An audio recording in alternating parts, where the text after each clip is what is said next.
It's been so long since I've gone live. Holy shit.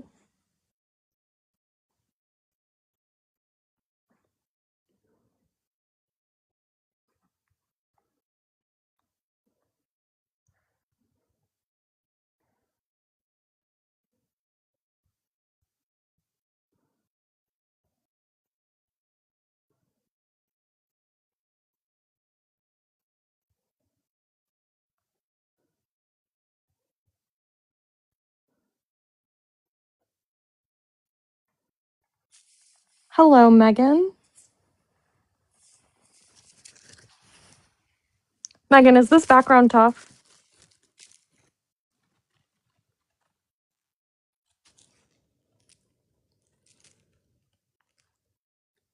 I think this background is tough.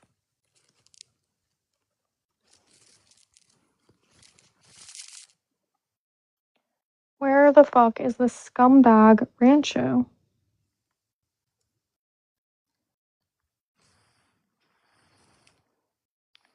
How do I flip my camera so that it's on my floor? Okay, there we go. Yeah, but Chase, I'm only okay. Unironically, I'm gonna start going live again. I'm really excited about it, but for this live, I'm only bringing up Rancho, and we're going to talk about his response to the interaction problem. It's the only reason that I'm going live.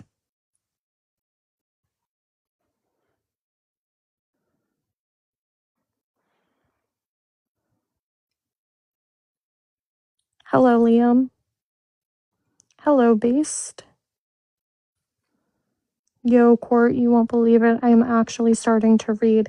Wow, that's fantastic. You've been debating, applied ethics, and ethics and Phil of Mind and all of these different views for months and months and months, and you're finally going to start reading. I'm so excited to hear that. It's good when people read.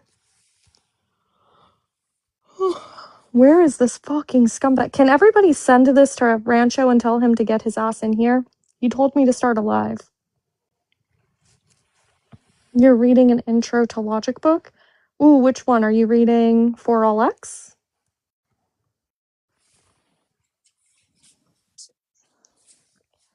Yo, what's good? Yo, what's up?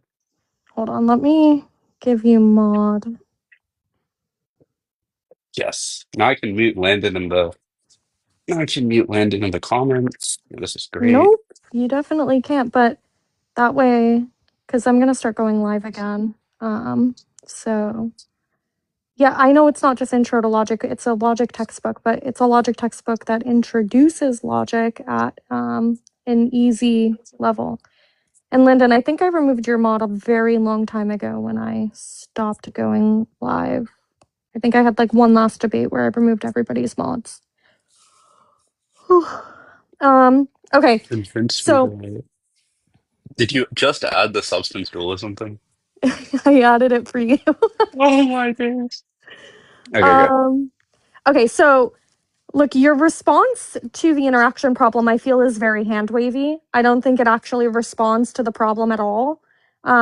I understand the move that you're kind of trying to make, but it doesn't do what it's intended to do, and it doesn't respond to the problem that physicalists, physicalists or anybody else really is asking the substance dualist to do. Okay. So I guess the first part is like in the context. I guess as the part the thesis I'm trying to prove isn't actually dualism. I'm just trying to prove that, you know, it's possible that hedonic harmony could not have obtained, or it's possible that these possible worlds could exist, or something along those lines. But dualism specifically, and at least the way the interaction problem was phrased, it feels really ironic because I think the actual interaction problem, at least the standard way it's given, and maybe you can give me a different one here, but at least the way that I think it was Ian gave it to me, that in and of itself feels very hand wavy. Like I'm not really sure what the contention is supposed to be here. So that's like the Okay. first part, just like the Do you formulation want of me the to interaction. articulate the problem? Yeah. Okay, look, the problem that I have, as well as from what I've read, the problem is that we have accounts of how physical objects interact with one another. we have different, types of laws that govern their interaction. And those laws are explicit, they're very well empirically verifiable, etc. But when it comes to non-physical, non-spatiotemporal objects that have no mass, no velocity, no movement, no nothing, none of those things, um, it seems odd or it seems unclear how those things have any causal efficacy over physical things. So the problem isn't just that, okay, well, how do these things interact? The problem is we have legitimate laws that govern physical interaction in such a way that have been tested and are capable of being verified. How do you establish rules that show us how non-physical things interact with the physical? Okay, so the first point on the we have laws that govern, how physical interaction works. Yeah, that I mean, we have some sort of No, no, general it's not just ideas. that we have it's not just that we have laws, to be clear. It's not just that we have laws, it's that we have kind of principled interaction rules or principled rules that show us how these objects interact. And it seems unclear how these things could possibly be applied to non-physical objects, and what the laws would be pertaining to non-physical objects. Yeah, I reject that. I don't think that we have any sort of principled, empirically tested like laws that govern Empirically interaction. Or verifiable, yeah, excuse me. I don't think that we have any of those when it comes to physical laws. Like when you look at how, right, like when you look at the way that two, objects of mass interact with one another, um, I mean, we have some sort of explanation, which is like, oh yeah, when two objects of these masses interact, well, the force in between both of these would be, g times m1 times m2 over distance squared, right? We have that law, but that's just sort of, we've observed this happening over and over again, and then from there we kind of extrapolated, saying, okay, this is how masses interact with one another. Same with like charged particles through an electric field, all sorts of things like that. Yeah, So we've tested these things repeatedly, and the results tend to be the same. well, yeah, sure. That and your point is that leads us to believe that X law like exists, or that leads us to believe what? It leads us to believe that there's at the very least, at a the very least, a trend in the way that all physical objects are capable of interacting with one another. But the question, right, isn't, okay, can non-spatial things interact with, these physical things in the same way? It's how do they do so? So when you say, okay, look, there are just laws that govern the universe such that they can, that just hand waves the problem away. The question isn't can they, it's how do they? So I don't think that you respond Well, to I that don't. question.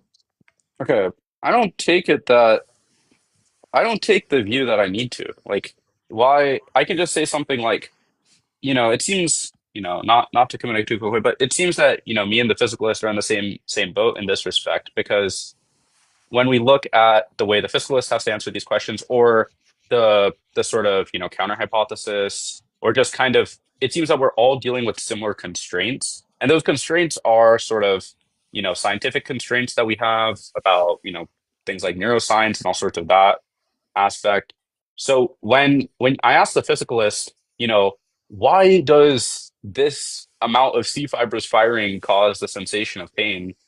Right? That just seems to be some sort of brute fact. That seems to be okay, when X amount of C fibers fire in this certain orientation, you have the sensation of pain. Now, if you ask the dualist will just say, like the question is, why is it the case that, these sort of phenomenal facts or these sort of phenomenal facts are, or how is this physical mass being moved around by this sort of immaterial substance? And it could just be, look, there's some psychophysical law, there's some brute fact that correlates between, this certain mental state and this physical state, right? Like I don't really see how either it's just going to be a problem. Like I don't think you can realistically say that this is a problem for the view unless you also have a Are solution or you some sort of symmetry breaker. are you saying that you think that the materialist or the physicalist isn't giving an explanation of how these things interact? Well, on the fundamental level, no. I don't think that we have any of those explanations. On a okay, sure, maybe not on a fundamental level, but do you think that they're not giving explanations, generally speaking, of how these things interact? Right? Well, Maybe they at some point it's fundamentally brute, but it seems as though there are certain kinds of quote unquote rules or very, very, very repeatable trends that are in place, like, you know, a transfer of energy, things of that nature. So when you say, okay, well, look, the substance dualist, it seems like they have an unfair disadvantage to the physicalist. Wait, what the fuck? Why am I getting a warning? Hold on. Keep your live engaging. Turn your camera off. Showing static images or being aware. Okay, hold on. Let me just. Okay, is my like floor? There we go. Um, Okay, sorry. When you say something like, okay, it seems as though the substance dualist has an unfair disadvantage because they're being asked to explain things that the physicalist doesn't have to.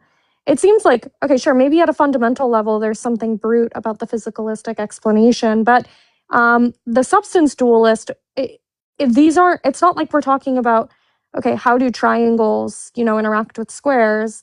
We're asking you, how does something that's legitimately not spatiotemporally located, has no mass, has no energy, how is this thing causally efficacious over something that does have that? And I don't think that hand waving it away and saying, look, there's some explanation, we just don't have access to it, or there are just laws that govern it, but we don't know what those laws are, how they work. We can't give we can't give any explanation to that. I don't think that answers the problem. Oh, okay. So the first part is about the sort of interactions the physicalist has being brute. And I think the dualist is privy to making the same sort of move where they just say, oh, yeah, it's brute, whatever. Um, and then the second part is dealing with the explanation where it kind of seems that, we have these repeatable trials that we've committed where we see, whether mass interacts with each other. And it seems that Whoa, the W, thank you for the dualist galaxy. yeah, it seems like the dualist has their kind of work cut out for them because, it's two fundamentally different types of particles. One of these particles isn't Hmm. even spatiotemporally located, but that happens even like maybe under it's going to depend on what your definition is here, but to my knowledge, that happens even under the physicalist hypothesis, right? We see, electrons moving through some sort of charged field all the time. That seems to be something that happens. Like I don't really take that to be I don't know. None of this stuff like how do I say it? I guess it feels kind of spooky because it's like what even is this non-physical substance? Like what is this? But we can see things moving through like we can see things like having that aren't spatiotemporally located having some sort of impact if that meets your criteria, like if the charge field meets your criteria there. And then the latter part to like all of this is I think the part about the interaction between physical objects being brute is really important here because that seems to be it seems that there's just no further explanation to that, right? Well, There's it's not that any explanation is brute. It's that once you get down to kind of foundational levels, maybe it comes out as brute, right? Like well, we could kind of, I mean, I feel like we could talk about things like Newton's laws. We could talk about different electromagnetic interactions. We could talk about different conservation laws. Like we could do all of that and go through all of that. And I think that offers at least a better explanation or some of an explanation as opposed to what the substance dualist is doing, where they just hand wave the problem and they say, look, there's something out there. We just don't know what it is. well, okay.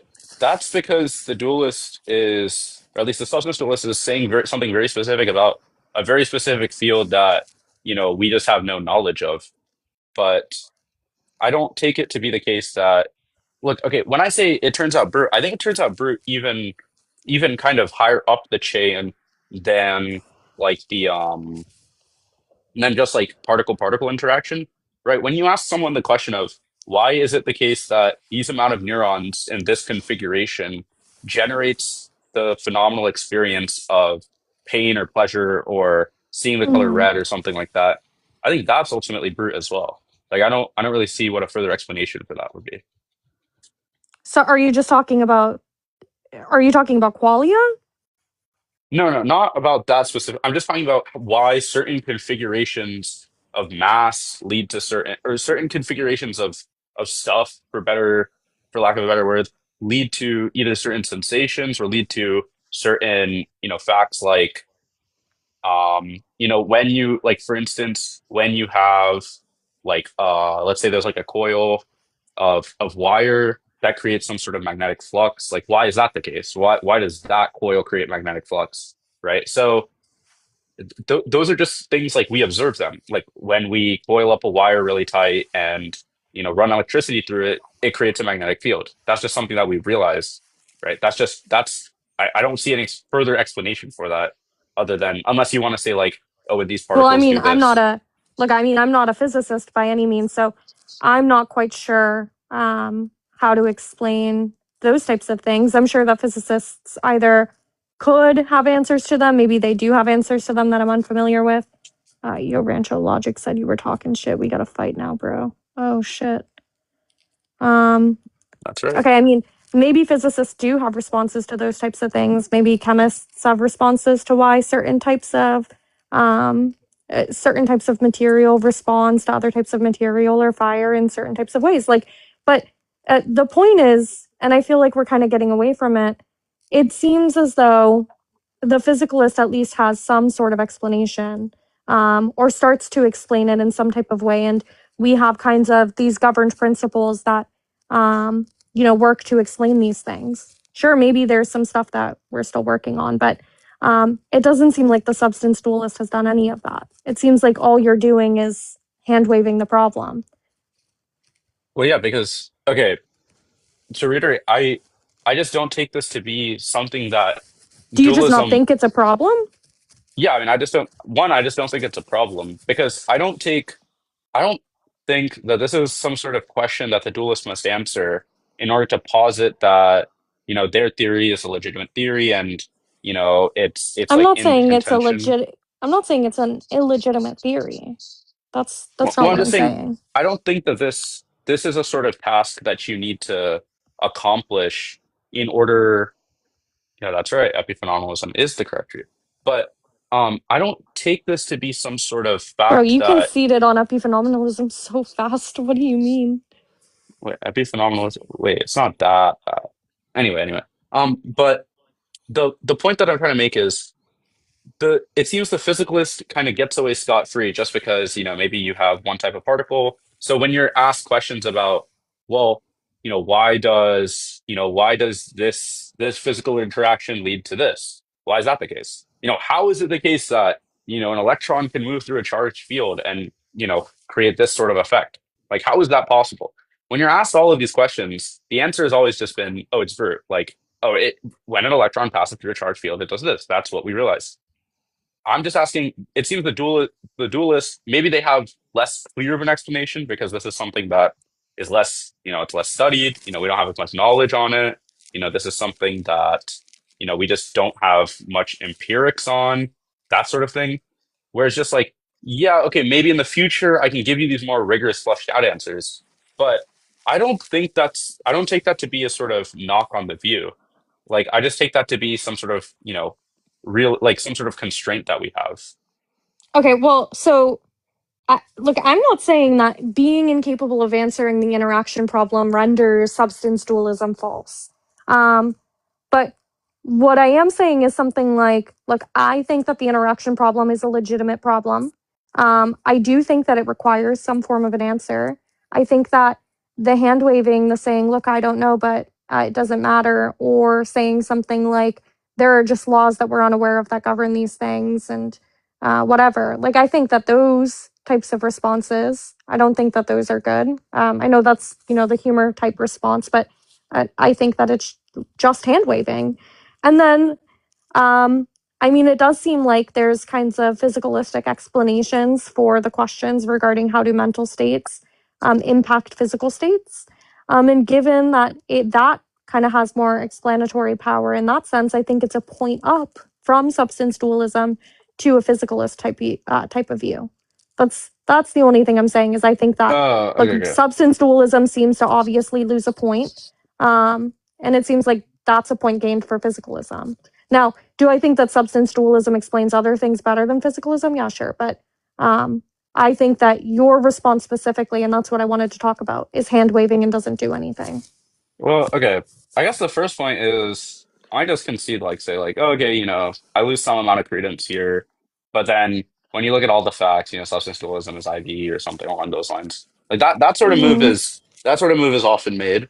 Um, but the second is the reason why it's really hand wavy is just due to like, okay, how do I think I gave this case example in when I was talking to Ian, where it was like, just imagine you kind of plop someone down who's like never seen anything in the world before, and you shoot a billiard ball at another billiard ball.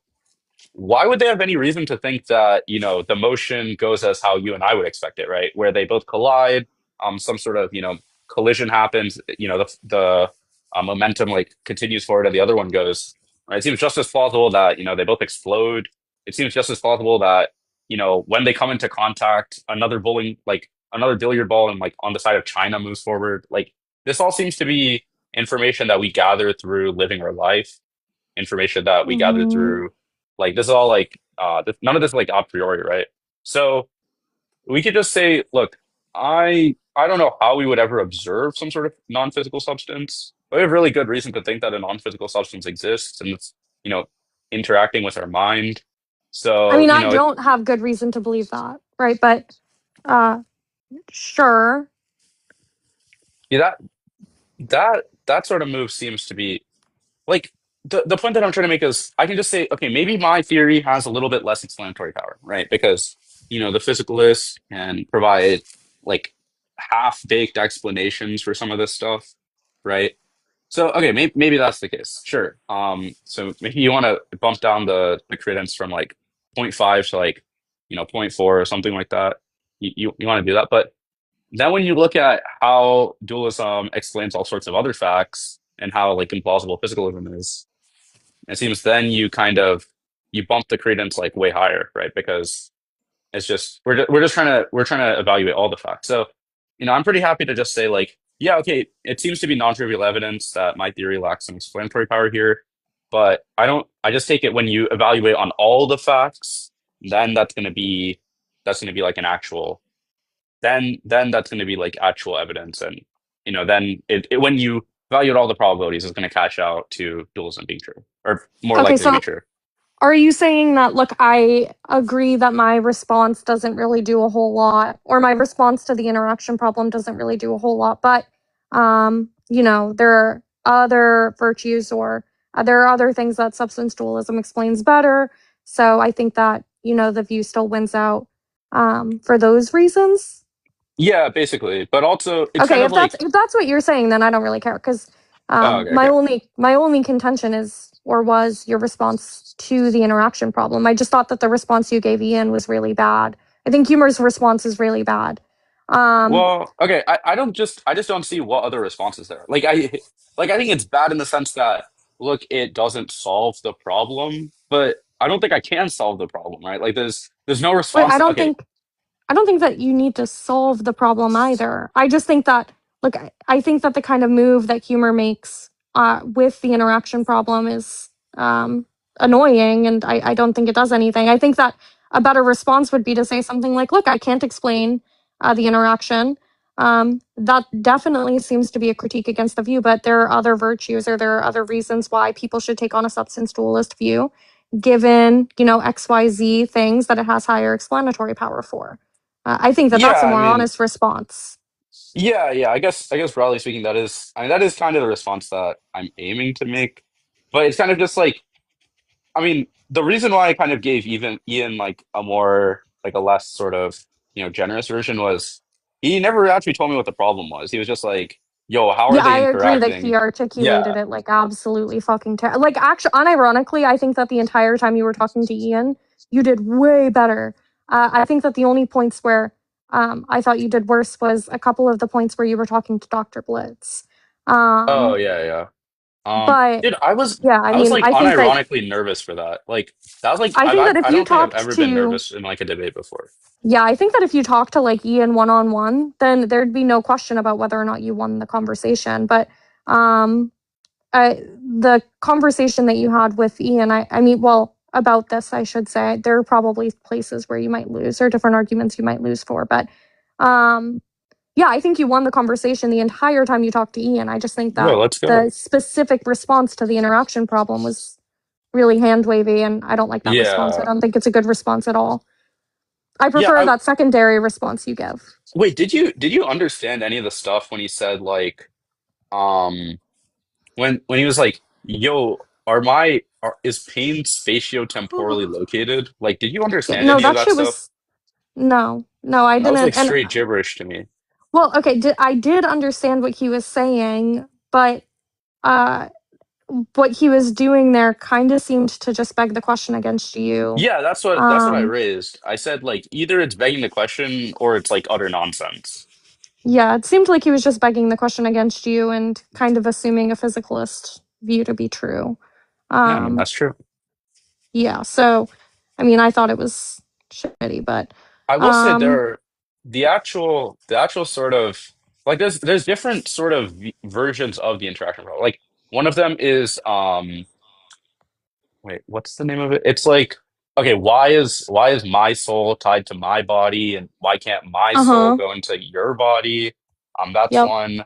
There's one which is like about the locality principle, which is like, um, why is it the case that my mind only has, causal power in like this region, stuff like that. There's like all sorts of different formulations, but I think the answer to all of them is just kind of like, yeah, I can't really look, I can't give you the answer you want, but look, you can't even give yourself the answer that you want. So I think the compromise is just saying it lacks a little bit of theoretical virtues. So maybe update, like, sure, you can update a little bit, but when you look at all the facts, it's Sure. pretty If bad. what you're saying is, look, maybe we reduce the priors on X being true given this, problem, and then, but given all of the other things that substance dualism explains, the posterior probability of it being true is higher. Then, okay, That's whatever. right. I mean, we could talk about that, but I was very interested in your response to the interaction problem,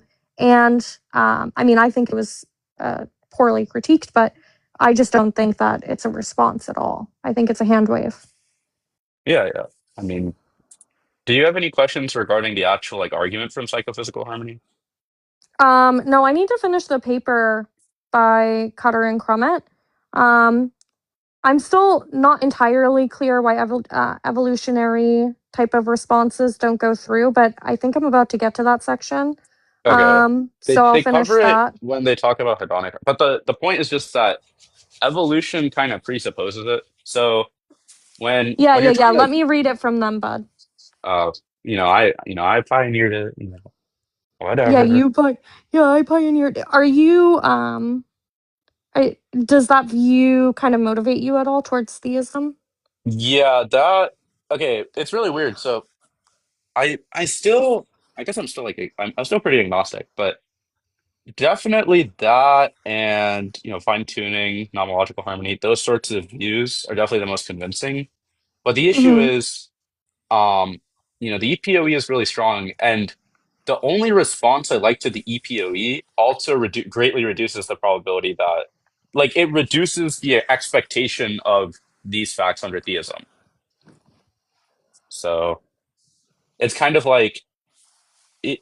It's kind of just like, yeah, these things are kind of striking facts under a naturalistic hypothesis. EPOE is very striking under, theism, but the sort of skeptical theist answer to those sorts of issues or to like the EPOE, those also seem to prove to be like the exact, those sort of increase the credence or decrease the credence and the expectation of, psychophysical harmony, fine tuning, all sorts of stuff like that under the theistic hypothesis. Um, I mean, couldn't you? Well, actually, they presuppose an all loving or an all good God within their argument, um, it seems. But I feel like the nomological and psychophysical harmony arguments could work if you got rid of that omni property. It seems as though you could do you could just talk about him being omniscient or omnipotent, something like that. Well, yeah, but Landon, no, it says convince me that most abortions are immoral, substance dualism is true, veganism is false, and classical theism is true. Doesn't say that yeah. those things are I true. mean, that's just typical Landon. I mean, That's a fucking blunder on Landon's part. yeah, I mean that's just typical Landon. Never reading, never understanding anything, that sort of stuff. Yeah, obviously you don't see the top because you're 4 IQ. But anyway, the point was, Okay, I'm gonna start um, letting people up now though, because it yeah, seems yeah, like I got the response that I was yeah. I mean looking that's for. great, I mean, if but you agree that it's hand wavy, then it's point is not hand dismissed. wavy. It's not It's hand definitely wavy. fucking hand. You agree that it's hand wavy. Wait. Okay, the reason why I gave the hand wavy response was the problem was hand wavy to begin with. If you sit down and give me like a more critical approach, then I'll be happy to say like, yeah, then I'll give the sort of fleshed out response that I gave. I mean, the flushed out response where you say, look, this points against my view, and it drops the prior probability, but XYZ is better explained under this Yeah, view. yeah. So the posterior is higher, whatever. Hmm. Um, but it's just not a problem. There are just these laws, and I can't describe them. I can't tell you anything about them. I have no idea what they are, but they exist. I mean, I think that's obviously hand wavy, and you seem to agree. Well, that's hand. Yeah, but the only reason I gave that response was because Ian was a moron.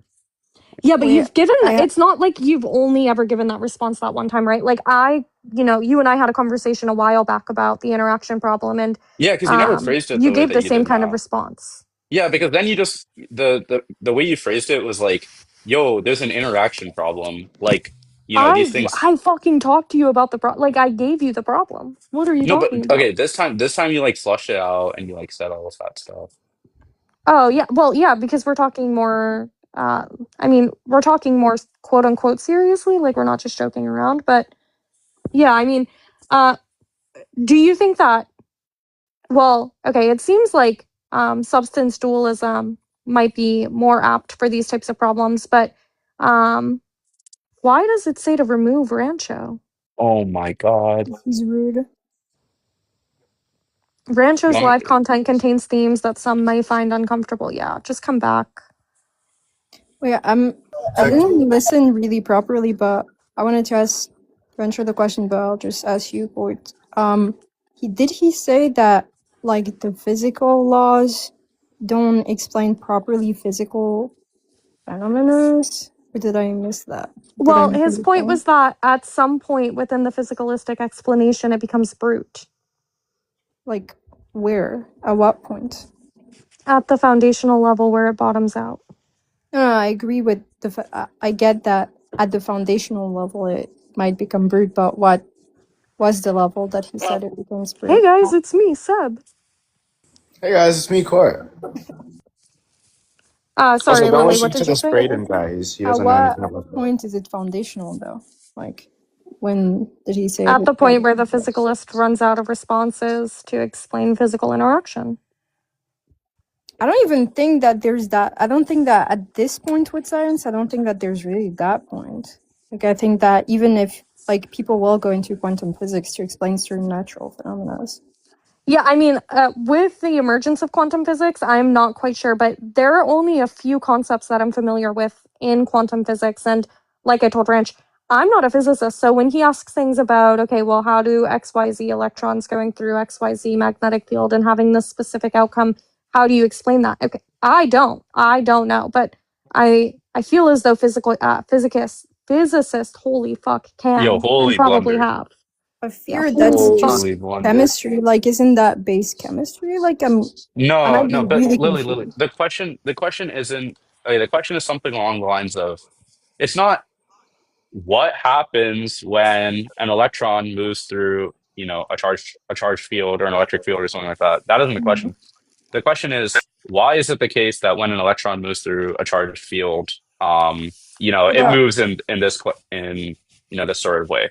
Or isn't why the is it the case that, interaction isn't the interaction problem not the question why but how? Which Yeah, that is it's how do responded. these things interact, So I not don't why do these understand how yeah, things the interact. why. But Why is the why I think his well, the question? answer question to could be why is rephrased as a just they how do, bro. question. Well, it's just okay. The answer to how is, I actually don't know how. but you Right. know, I mean, like chemistry, basic chemistry. Electrons are attracted by. No. He's saying he doesn't know how the non-physical has causal efficacy Oh. over the physical. Oh, okay. Yeah. And like that's just kind of the response that I was hoping he'd give, because the response that he gave, look, this stemmed because he asked me to debate or watch a debate between him and Ian and Dr. Blitz and give him my thoughts, and I thought he did really well. I just didn't like the way he responded to the interaction problem. that's right. So, and that's all. I mean, I said, look, I'll start a live so that nobody interrupts us, but I want to talk about that. Yeah, I might agree that the why might either be brute or there might be an explanation that I'm not aware of, but the hows are pretty much all responded to our criteria. Wait, Rencha, okay, you what's obviously deny causal closure, right? Okay. like, is epiphenomenalism really that bad? I mean, okay, look, Ian gave you like one fucking question or asked you one question. You were immediately like, look, I'll just drop the epiphenomenalist position and we can just talk Okay, about yeah, XYZ. because it looks like really optically bad, and there's like no. Okay, to be fair, in that debate, my goal wasn't to prove that dualism was true. My goal was just to like say like, yo, dumbass, you're committing yourself to a priori physicalism, and like you probably don't want to do that. Well, I feel like you could have just said, I mean, because Cutter and Crummett, as you've said a few times, talk about the psychophysical harmony view as a physicalist as well. They Yeah, yeah. include an explanation for the physicalist. So I feel like you could have very easily just come in there and accept their position and give the physicalist explanation for psychophysical harmony under Cutter and Crummett's view. Yeah, I think I just need to I think their going into dualism was probably an issue. I probably should have just said like, look, are you committing to a sort of a priori physicalism? And then when they say no, then I just say, okay, then I don't really care. Well, okay, what's your problem with a priori physicalism? That shit's obviously false. Why is it obviously false? Okay, well, on the sort of eliminative materialist, like Oh okay, yeah, that's a good reason to be an a priori physicalist, bro. yo, cool guy 6.fbr. The worst view in the philosophy of mind is the reason. Yo, cool guy 6.fbr. Wait, but they're not. I don't think that either of them are eliminative materialists. No, I'm just saying that's one form of a priori physicalism. And then the other was I just have this sort of fundamental intuition that, physical facts are just like they're just very distinct from phenomenal facts. I don't know if I've given you this case, but Ooh. imagine, yo, Liam, You're like Rene this Descartes. oh wait, I actually came up with, all of his theories, but then, I'm a pretty nice guy, so I let him, call it like the Cartesian skeptical scenario, but it's actually supposed to be the Humorean skeptical scenario. He I don't know never if you know. called it that. He never called it that, right? Well, I let other people call it that, and I didn't correct Oh, them. you didn't correct him. Okay, thanks. Wait, Yeah, Yeah, real yeah. nice quick, guy. real quick. Liam, just because I have somebody in the viewers, do you think this background is tough? Yeah, I think so. It's hella girls and lots of cool prompts. Okay, I'm sorry. Okay, Seb, do you think I that will this wait. background's tough? Also, by the way, I think that it's like against TikTok TOS like have the like coins to kick people though. Is it actually now? Yes. Why are they so sensitive? I know we gotta start streaming on Twitter, guys. Can I just like change it to a Yo, can specific we? a specific gift, or is that No, Liam, you're right. Don't tell them about that, bro. if I do like a galaxy to What? kick guests, is that a problem? Or is it Yeah, just because I have the Yeah, coins? I just want to that's where it flag the came Seb from. guys getting blown the fuck out right now. I just want to. Dude, on God. Yeah, Sub, you need to unmute. Yeah. You need to put Don't the fill listen to papers this back in the Braden fucking guy. in the Don't listen to dictionary. this You Braden fucking. guy. This Braden guy's actually a blind person. Yep. And this man Anyway, affirms Okay. infinitism. So I'm just. Yeah. Okay, Seb, Yeah, Guy, is this anyway. background tough? this guy. Oh yeah, I'm Court and I approve this background. Yeah, that Okay, background W. stuff is fun. Lily, is this background tough? Yes, but it is kind of confusing, I'm not gonna lie. Okay, Don Marks, go fuck yourself. Okay, thank you. Okay, anyways, Okay, go yeah, back to yeah. what you were talking about. Anywho's, okay. So I don't know if I've given you this case before, but this was sort of like what Cutter uses, where he says, imagine you find yourself in a world where, you know, all red objects are round and all round objects are red. Ooh, And so a guy yes. comes up to you and it's just like, yo, redness and roundness are the same thing, bro. You're like, no, like they just kind of line up nicely in this world, but like obviously redness is like really like fundamentally different from roundness. And just carry that over to mental and physical stuff. Yeah. So that's the core sort of intuition. And then the Your other, live has themes that maybe may find uncomfortable and has been restricted. Reason yeah, harassment and because you just bullying.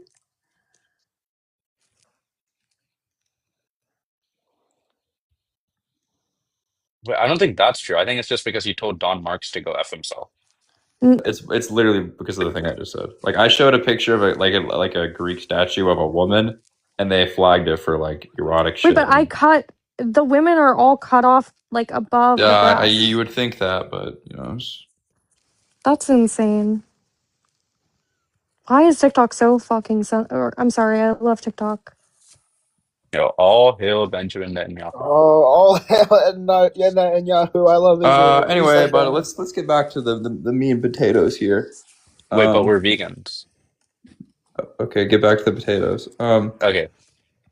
Michael Humer. Hey, man.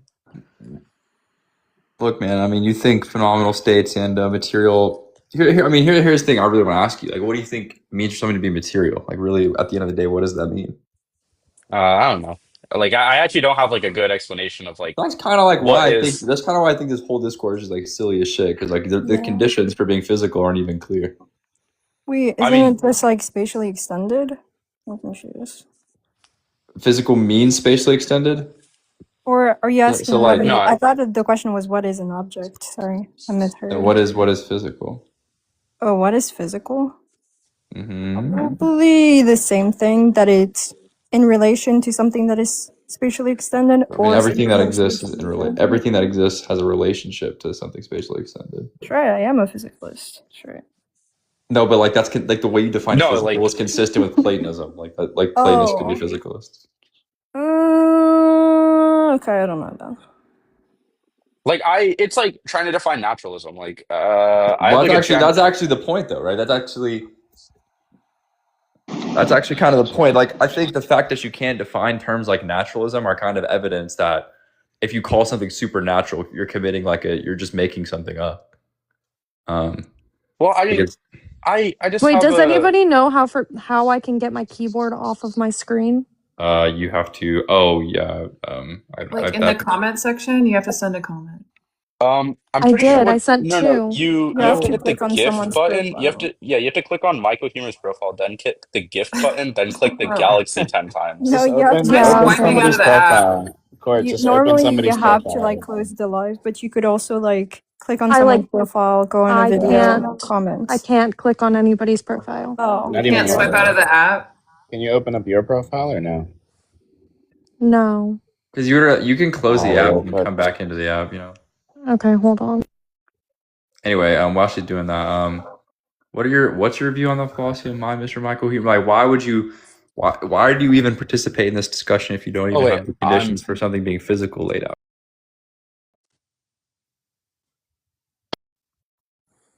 Was because I was giving an argument for psychophysical harmony against Ian and Dr. Blitz.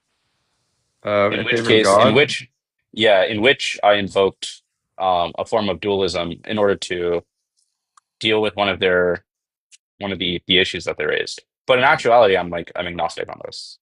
Oh, good. Okay. So do you don't lean towards like a psychological continuity view for identity anymore? Are you back to being a substance dualist? No. I just adopted dualism. So like in that conversation. Like, I'm not actually, so like, you're a dualist. dishonest piece of shit. Okay. is So what I'm you're hearing. you're a scumbag. Yeah, okay, gotcha. that's right. I learned very well from my teacher Bridge. He actually told me to do this. I learned from the greatest scumbag himself. And Like, look is at him. anybody surprised that Bridge, told Rancho to be a scumbag? I'm not surprised. Yeah, I'm not surprised either. That's expected under hypothesis. All right. Enough of this fucking Bayesian babble. yo. Hey man, did you know that Bayes' theorem was actually supposed to be called Humer's theorem? But because I'm such a nice guy, I actually let Bayes get away with it. I'm friends with Michael Humer on Facebook. Yo, I'm friends with you on Facebook. No, That's crazy, Bayes. bro. That's crazy. Yeah, that's cool, man. Yeah, anyway. Nevertheless, let's get to the meat and potatoes. Anybody have some interesting philosophical inquiries we really want to talk Hey about? man, I had a sort of interesting philosophical inquiry that I wanted to ask you regarding the field of epistemology. Oh yeah, man. Fire away, I fire mean, away. yeah. I mean, the question was just, something that I raised previously, and I never actually got an answer to. So I just wanted to follow up on that, during our weekly meeting. And the question was, you kind of take justification to be some sort of truth or false thing, right? You're either justified in something or you're not justified. It's not like you have different shades of justification. You can be more or less justified, something along those lines. And my sort of question that I had for you was, well, seemingly this is something that you kind of want to account for, right? Like I'm very confident in certain beliefs. I'm less confident in other beliefs. Uh-huh. And I just wanted to ask how you sort of cash out that sort of metric. Yeah, so it is. I mean, it's just law of excluded middle. You are either justified or you're not. That's just simple. But when you're talking about levels of justification, you might be saying like, my belief is like, it's more supported, like it's more rational. My rationality in favor of this is greater than my rationality in favor of this other view, something like that. Where that's not really about how justified. I mean, that might be like some. I get what you're trying to put down when you say something like that, but alternatively, if you had said something like, how confident you are, how probable the belief is, right? You can say they're both justified, but one is justified, probabilistically, and one's justified certainly. So you can account for that. I don't think you need to use the term justified. Well, I think you could be really confident in a belief and still be unjustified in it, right? Like No, but that seemingly makes I'm sense. speaking about confidence with respect to like the evidence, not with respect to like how you feel. Are you saying Like like I'm really like confident that the whether or not you relation? feel whether or not you're content with the belief is irrelevant to whether or not evidentially the belief is like established as certain. So you're just saying, look, if a belief meets these sort of criterion, then I say it's a justified belief.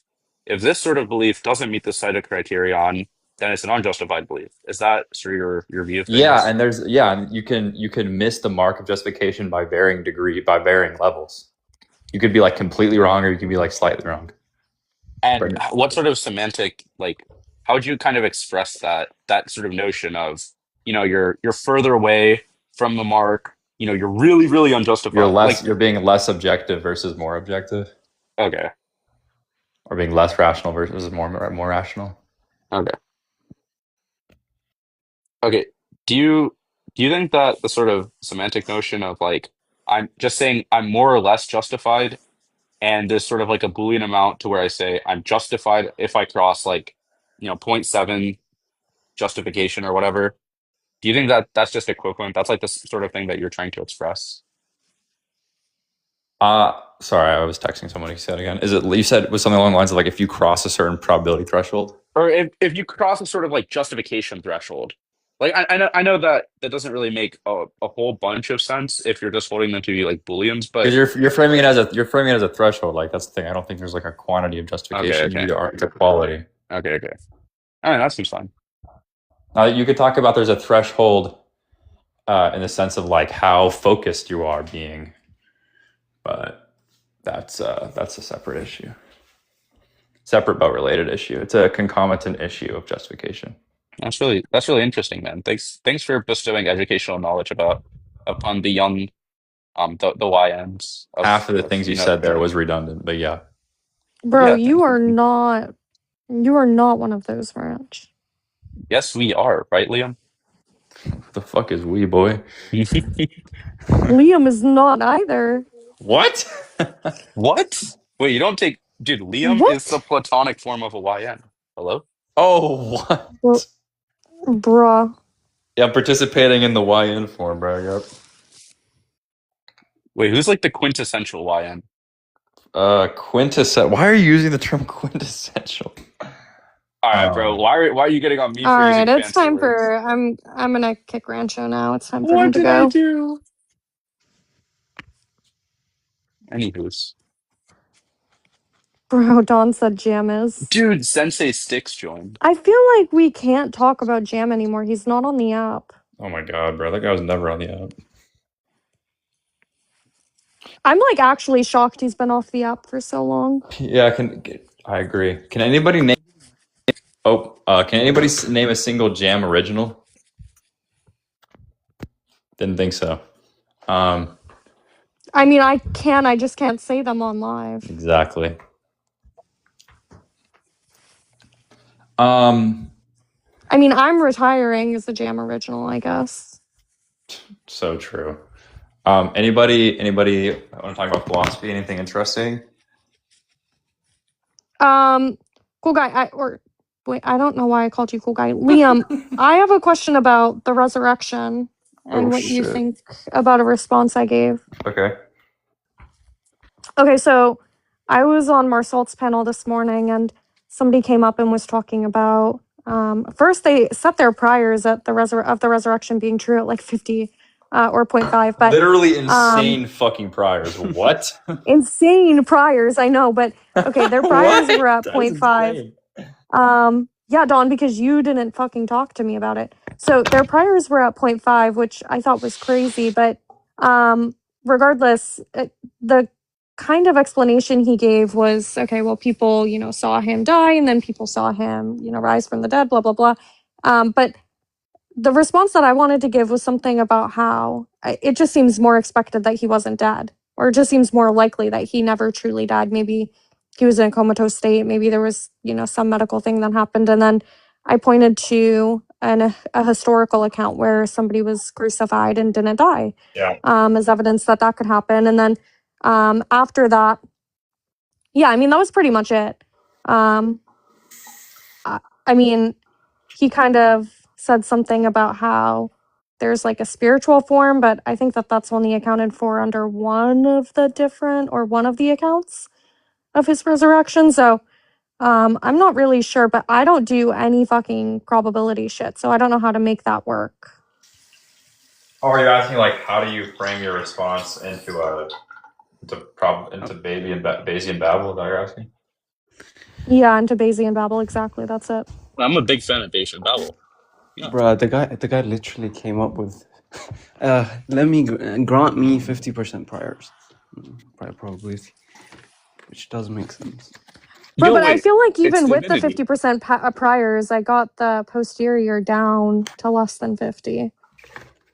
Wait, yeah, because what are you updating on? You're updating on the fact that someone's been crucified before and Wait, I want they to understand. survived? Oh, wait, did they Crucified, explain we why have the reason to priors believe were that. fucking 0.5? Did they explain that at all? No, he said that he got it from some paper. No, it's and he because tried to explain the paper, but he's a subjective Bayesian, so he can do that. no. Look, humor. Okay, Rencho. So, fuck. What was the question that I was trying to answer? Bayesian Babel, how to translate what? Oh no, the evidence that I put forth was evidence of somebody being crucified and living, and then I put forth evidence of cases in the modern world where even with our advanced technology, our medical technology, doctors have been wrong about a patient being dead. And then I gave cases of like comatose patients who wake up after a certain amount of time and they kind of move around a little bit and they act like normal, and then they die again. Those types of cases. Just said, look, it just seems far more likely posterior that's kind of the thing that happened instead of the resurrection. Wait, so the way that you sort of evaluate those things, okay, so you've seen like the probability of A given B formula. Like you've seen that like written out, right? Yes, I've seen the Bayesian shit written out. I remember the way that you calculate it. I'm just not good at it.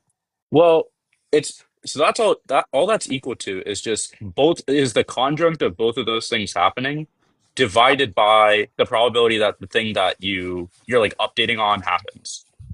But bro, fuck Liam. I wanted him to explain the Bayesian Babel. But I haven't explained it though. No, I just don't trust you. Well, I'm literally telling the truth. He's literally explaining it. I know he is. But okay, how do I Bro, but why the fuck were the priors so high? Well, why'd you let him set the priors so high? Wait. The guy. Okay. The guy is not typically he doesn't argue like this form of like Bayesian. He doesn't use that. He probably found some paper and he wanted like to see if he has like some 50% probability that an atheist would be compelled to believe it, which is his like that's how he framed it. But yeah. I guess he can also is like okay. Do you have any views on the objective versus subjective Bayesianism stuff? Me no. I don't know how objective Bayesianism would be true, but All right, I bro. don't really care much. Okay. Well, I mean, maybe you should care because this is how you set the priors, right?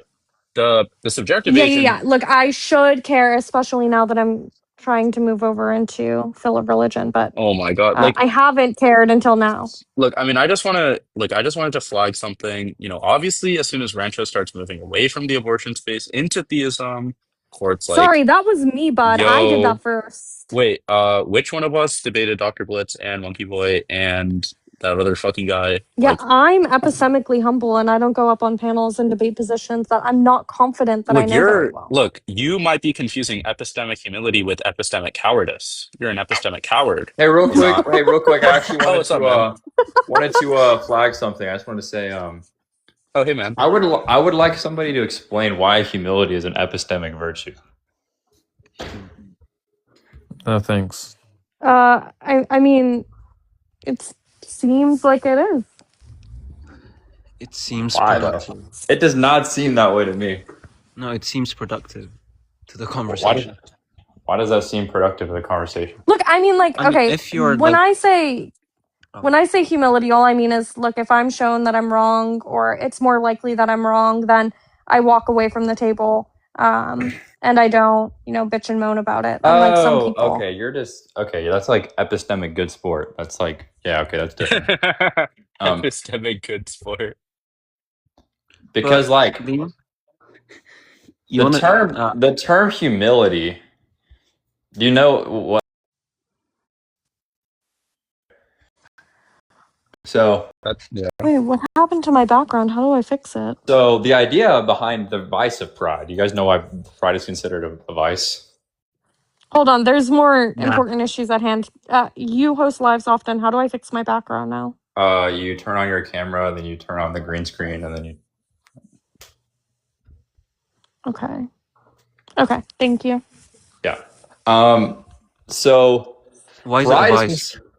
Pride is considered a vice because of Christianity, and it's considered a vice because, on this view, human beings are by themselves impotent.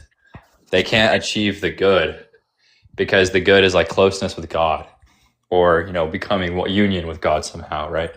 And so on these grounds, human beings are causally ineffective. They're causally inert. They cannot achieve the good, and so. Pride is the reliance on one's own judgments and own efforts in order to do something. It's the reliance on oneself, in contrast to the reliance on God or something greater than them. Because, the idea is that metaphysically you're impotent, you can't achieve the good, and so you have to do this other bullshit.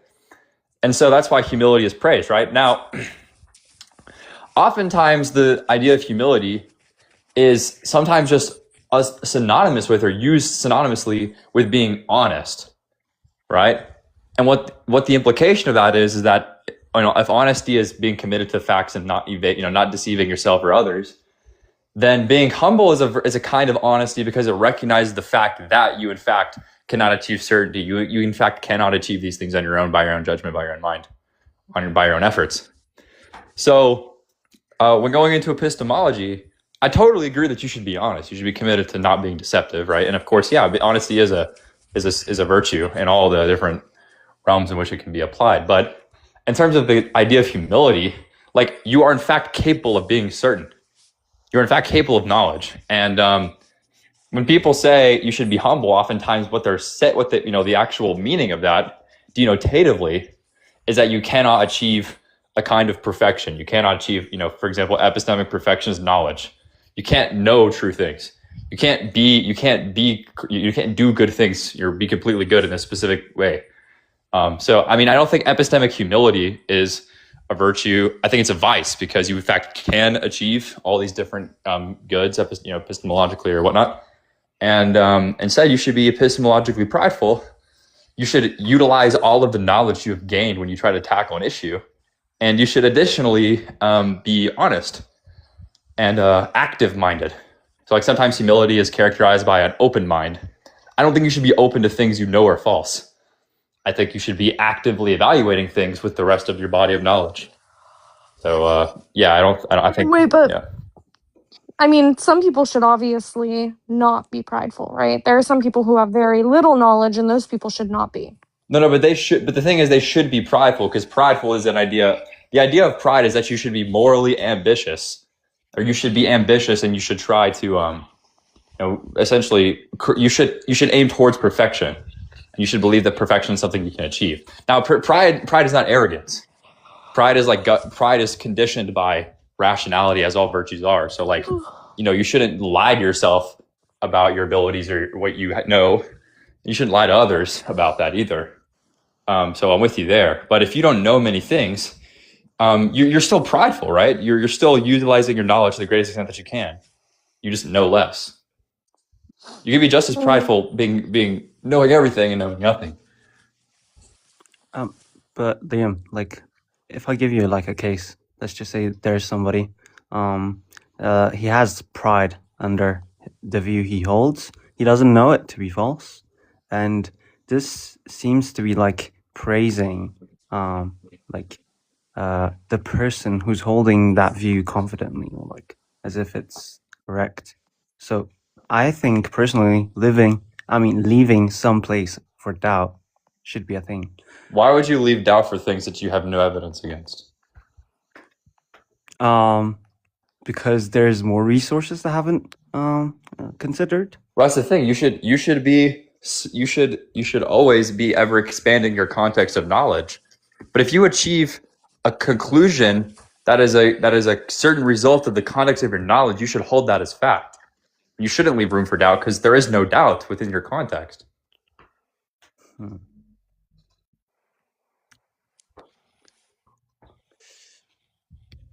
Okay, it's an interesting take, but yeah. I just never argue with Liam. Even if I think he's wrong, there's just no point. Nah, I mean, I think we have different values when it comes to being prideful and being humble. Well, like, do you think we have different understandings of those concepts? Because I feel like I just laid out the correct idea. Like we agree on what it means to be prideful and what it means to be humble. Yeah, but I don't think like this certainty that you're talking about is like achievable. Right? Yeah, exactly. You essentially have like an impotent view of man. Yeah, you could say it like that. Yeah, but that's like, so you're essentially like you're like dehumanizing. You're epistemologically dehumanizing me and other people. Dehumanizing you. You are. You're epistemologically dehumanizing us. You're saying our reason is not affectatious. Our minds are not able to grasp reality.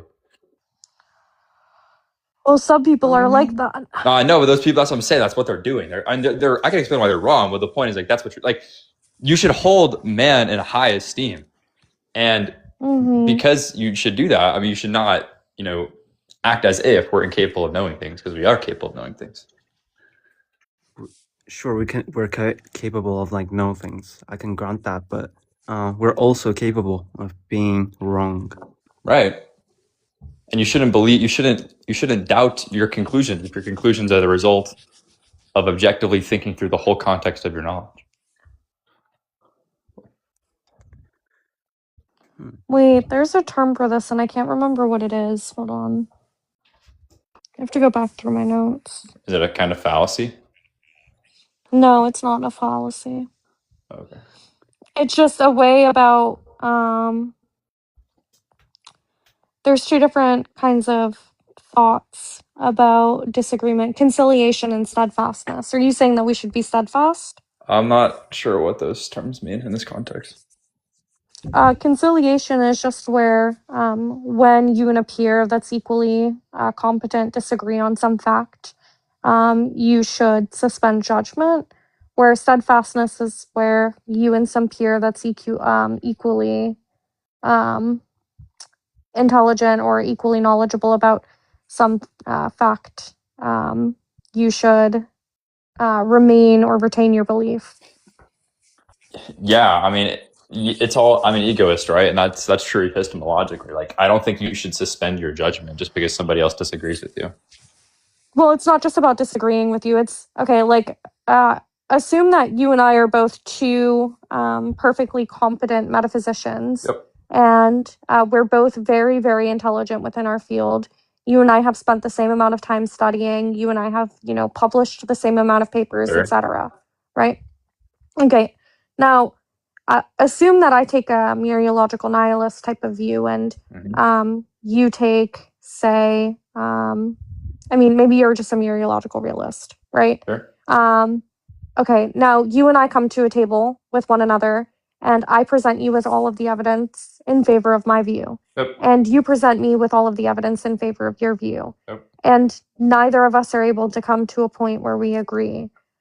So if there's for conciliation, or for somebody who takes the conciliation type view, or how you should act within epistemology, or how you should act within disagreement, if you take a conciliation view, then you would say, okay, well, now you and I should both suspend judgment on whether or not mereological nihilism or realism is true. And then if you're steadfast, then you'd say that you and I should both retain the belief, whatever our belief is. If your interlocutor has proposed challenges to your worldview that you can't accommodate, and that you're left unaccommodating, then that in fact does cast doubt on your views. But if it's like, I think oftentimes when I talk to people who are equally as competent as me,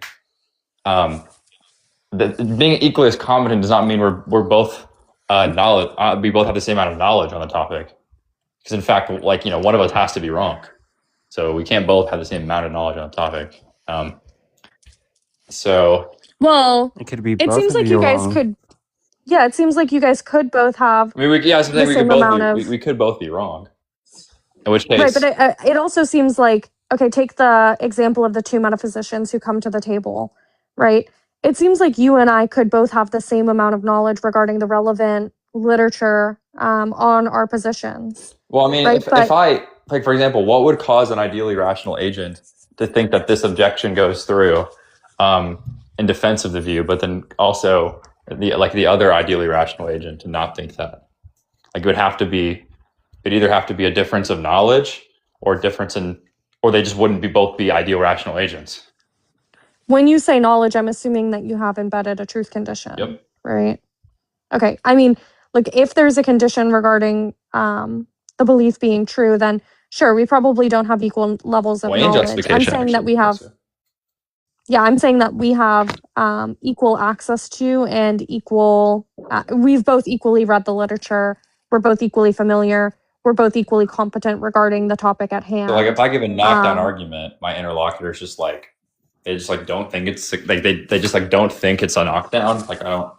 You know what I'm saying? Like, what? Yeah, look, like, say I give you a knockdown argument to the realist view, okay, and you leave the table thinking, okay, well, I still have, I also gave her a knockdown argument. Maybe we give each other a knockdown argument. We both perform equally well in the conversation. There's no clear winner that comes out of it. Do you think that you and I should leave the table agnostic, or do you think that we should remain steadfast? It's all a matter from your perspective. Like, if you give me a knockdown argument, I give you a knockdown argument, and I to my understanding, I've adequately addressed your knockdown argument, that I would retain my belief. But if the fact that you're disagreeing, like, framing epistemological norms socially is like, I don't think that's correct. Like, the whole point is you should accept conclusions because when you're being objective about all of the evidence, it like arrives at a conclusion. It's best explained by this conclusion.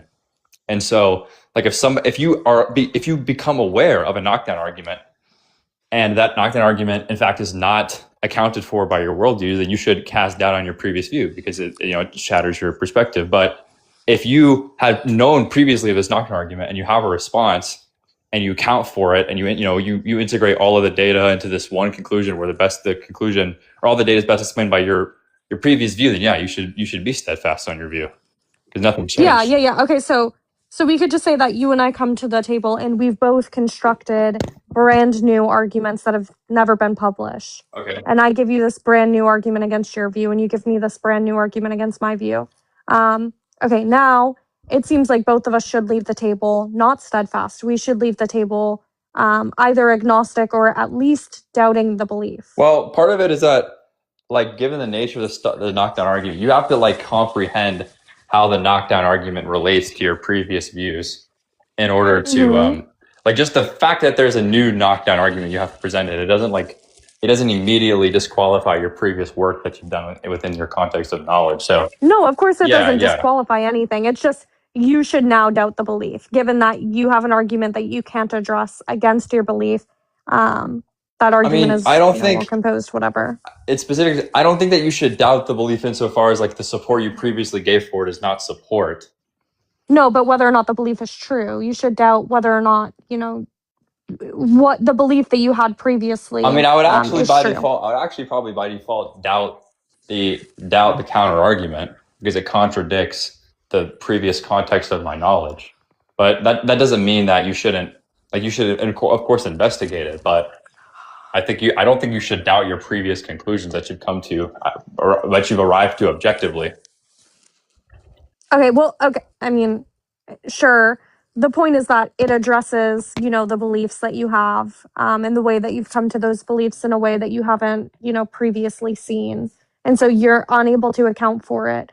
I'm not saying that you should cast doubt on the way that you've come to those beliefs or anything like that. I'm just asking, do you think that you should doubt the prior belief? Should you doubt the prior belief? I can't really say I think you should doubt it because the reasoning for doubting a belief has to do with its evidentiary support, and like the support you give for it is unchallenged by the new objections. It's like, right, but if the knockdown argument, gives reason to believe that some of the evidence is either false or it no longer counts in favor, or it's just it no longer counts in favor. It depends on how you grasp the knockdown argument. Like, maybe we're defining knockdown argument in a way, because the way that I mean is that it undermines the prior evidence of the view. Oh, okay. Yeah, if it's an undercutting thing, then it directly relates to the content matter of your previous support. In which case, that would just stipulate. Yeah, that would cast doubt. Okay, so we should leave the table casting doubt on our original. Yeah, that's just because the nature of undercutting arguments. That's not because of successful undercutting arguments. That's not because of like there's like an equally competent interlocutor or something like that. Right. So, well, the only point to that was that you're probably not steadfast. You probably do think that at least in some cases, we should be conciliatory. I mean, yeah, my view. I don't really use those terms. I mean, my view is just, I think you should be prideful and honest. I mean, that's kind of just it. I mean, being conciliatory probably plays into being honest, because by honest you don't just mean honest within a conversation. You mean honest with yourself. Yeah, like personal, like epistemological honesty. Yeah. Yeah. Yes. Objectivism solves this issue once again. Yo, Liam, is it worth it reading on model rationalism or not? I don't read on it that, so I mean, I don't live in a way that would compel me to say yes to that. Okay. I ripped out part of my eyebrow on accident. Mag, if we join a VC, will you just cam up so I could see that? Look, I covered it up. It's fine. It's not noticeable, but I did do that. Girl. Yeah, good stuff. Once I curled my eyelashes and I cut out one of the corners. I cut out some eyelashes from there. It was really disappointing. Beauty's pain, including ripping out your eyebrows. Oh, I have a massage tomorrow. Dude, how are you constantly getting massages? I have a chronic pain disorder, so I set aside the money to be able to afford to get a massage every 2 weeks. My bad. It's the only thing that relieves the pain. I want to get a massage. Yeah, that was actually rather ableist. I mean, look, would you ask somebody who has fucking diabetes how they're constantly getting insulin, you piece of shit? Yeah, if insolent meant getting rubbed down with delicious oils twice a week. I don't even get rubbed down with oils. That's not the kind of massage Well, I what kind of get. massage are you getting? I've talked to you about this before. You just said that you're getting a massage. You didn't say what type. I get a myofascial massage. Ooh, yeah. See, I'm thinking of like Myofascial? I don't know. I'm thinking of something else. I'm thinking of like hot rocks and stuff. No, these massages like actually really hurt, and then afterwards you feel really good. Yeah, see, I just watch videos of people getting massaged on my For You page and imagine that it's me. That's how Liam, have you ever gotten a massage? Yeah, my ex-girlfriend used to do that all the time. Dude, you gotta let her Not go. that kind I of- swear. No, like a real massage, not like your girlfriend giving you one. Like by an I actual mean, masseuse. it didn't happen in the world of forms, bro. It happened in real life. Oh my god. Okay, like I mean like a spa massage or a masseuse giving you a massage. I have not gone to a like somebody licensed. trained. I've not gone to a massage professional before now. Okay, I like strongly recommend it. The next time you have a girlfriend. Well, that's what I'm saying. That usually I try to find myself a girlfriend because I like, you know, I'm financially conservative, so I like try to. Bro, Megan, did you hear anything that guy just said? No, I did not. Okay. No, it's because I said it's because I'm financially conservative, so I really try to get more bang out of my buck, kind of thing. Yeah, but next time you have a girlfriend, here's what you do. You take her for a spa day and book like a couples massage.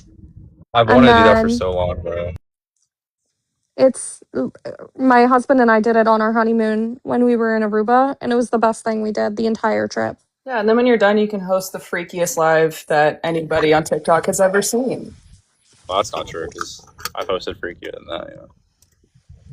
He already hosts the freakiest lives anybody on TikTok has ever seen. I don't even host freaky lives.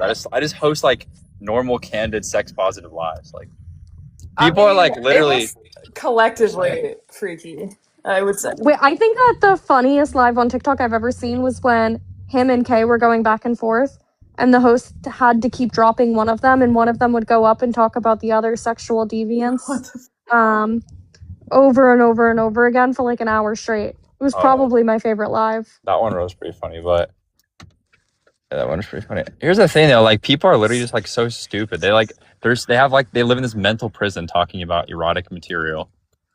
And you're like, oh my god, how could you say that? I'm like, you're self-reporting that you're not a philosopher. You're dishonest.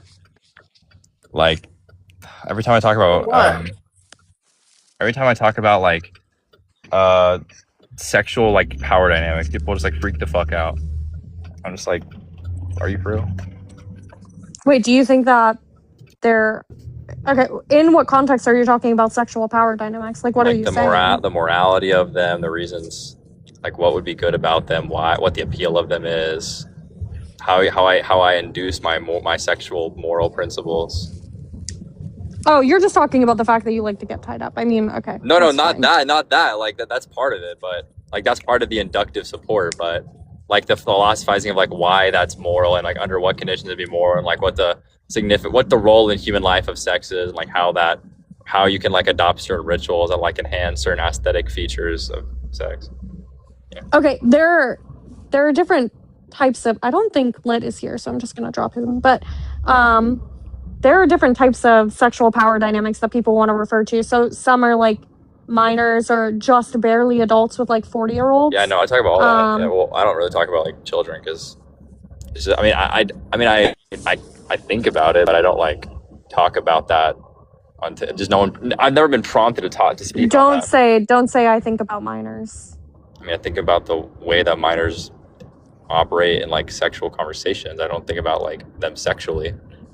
I know. But okay, so I mean, do you think that there is a problem with, say, there's like a 19-year-old and like a 48-year-old?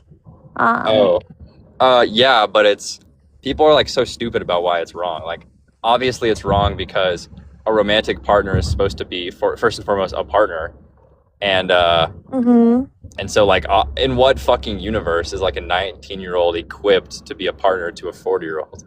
Unless the 40-year-old is like unless the 40-year-old is like an extreme loser, in which case like they shouldn't be having sex and the 19-year-old shouldn't have sex with them. or the 19-year-old is just like superbly moral, in which case they need to find themselves an equal.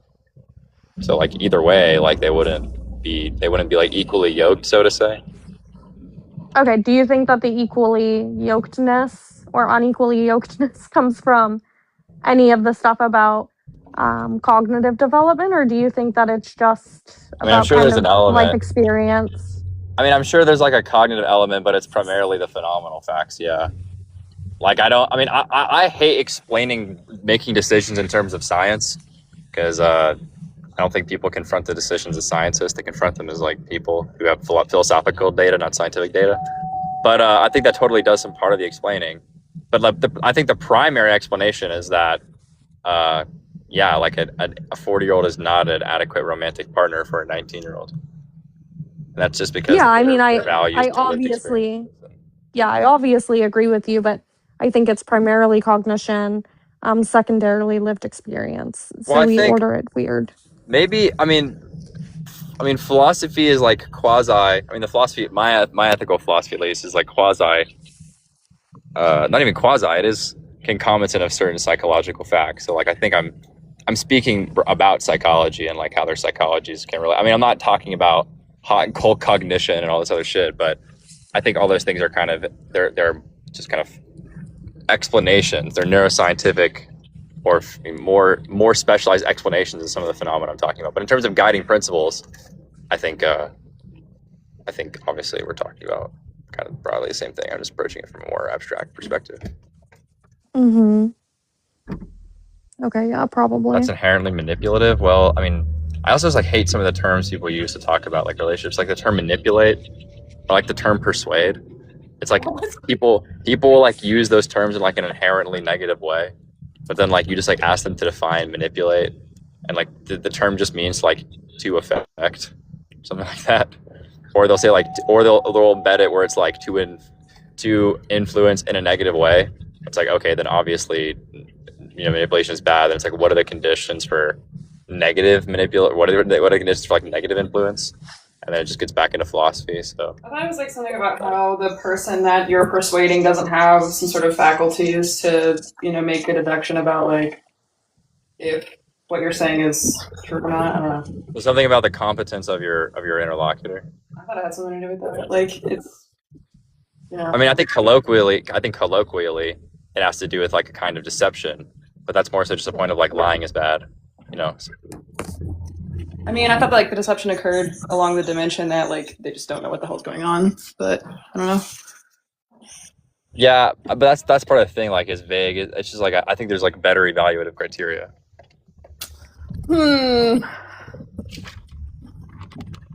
Like I've never been convinced by something being wrong when someone's like, that's manipulative, and I'm like, okay, dude.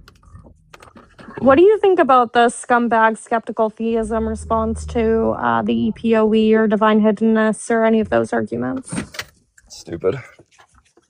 But I literally have to go do a singing and dancing rehearsal, but we can talk about this next time. Okay, adios. I'm gonna end, Meg.